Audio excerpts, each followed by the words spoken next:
Yan guys, good morning. Small scale trader ulit.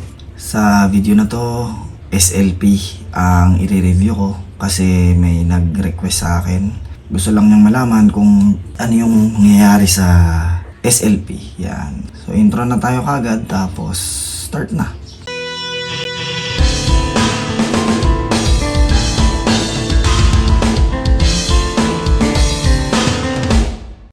So ito, dito tayo sa SLP, USDT, Futures. Yan. Mabilis lang kasi wala naman masyado pang price action dito. Kumbaga bago pa lang yatang nagkaroon ng futures ang SLP. So yun, mabilis lang naman to. Wala naman akong kailangang ipaliwanag dito. So from downtrend tayo, nag-change tayo ng uptrend. As a daily tayo, so lagyan natin ng markings. So mula dito sa top, nag-drop, tapos top ulit. Tapos dapat ito yung magiging next low niya. Pero hindi siya lumagpas dito sa trend line na to. Instead, ang nangyari, nagkaroon ng break of structure sa taas. Which is ito. Palitan natin ang kulay. So yan. So from high, nag-low, nag-high.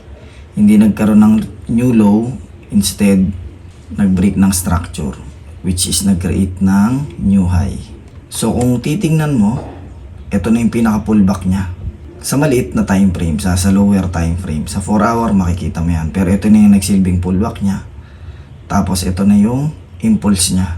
Which is, ang target is makakuha tong new high. So pag na-break to, pullback lang ulit, tapos new high. So ayan lang yung storya ng daily. Wala naman tayong masyadong kailangang intindihin dyan. So sa 4 hour, yan makikita nyo yan mismo. Ito yun, yung swing na nakita nyo kanina, ito yun. Yan, pag tiningnan nyo sa daily, yan siya, 'di ba? So ito yung na-break, tapos nagkaroon ng pullback dito. Yan, ito micro na to. So ito yung buong swing niya mula dito sa baba hanggang doon sa taas. Or mula dito sa baba hanggang doon sa taas. So ito pullback to, nagkaroon na ng break of structure dito. So ito na yung new low. Kung ito yung micro, itong micro na to, uptrend na to, 'di ba? Kasi low, high, tingnan nyo low, high, yan. Tapos low, tas high ulit, tas nag-create ulit ng low dito. Though hindi naman siya consider as low kasi ang consolidation lang siya. So ito yung naging low niya para sa akin. Bakit ito yung naging low? Kasi na-break na yung previous high, which is ito. Ito yung naka-break. So low na to, nagkikreate na siya ng new high. So itong week na to, yung nakamitigate dito sa area na to, tsaka nag-fill nitong imbalance na to.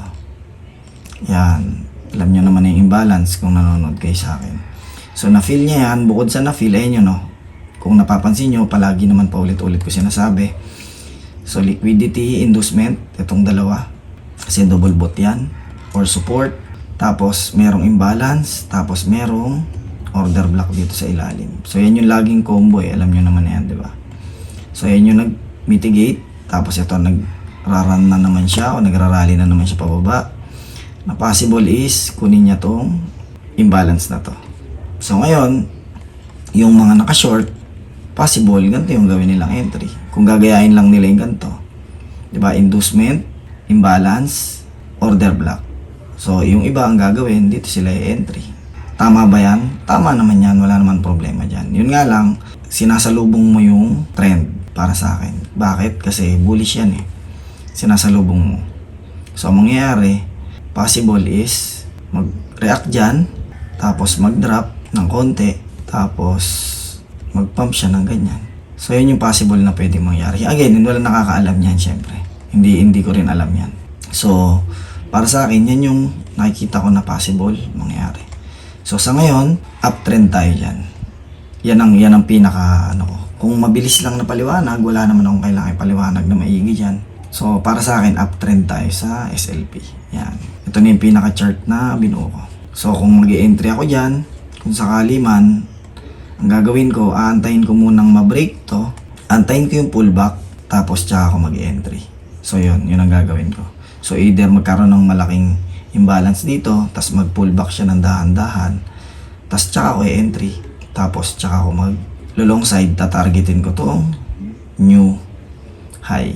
Kasi bakit? Higher time frame, break of structure, which is signal na siya ng new trend, new high. Gagawa na siya, bibreak niya to. So dito, uptrend na din, di ba? So ibig sabihin, yung higher time frame, uptrend, yung mid time frame, uptrend na din. So pag naging bullish to, yung entry time frame, that's the time na pwede ka nang umentry. So parang ganyan.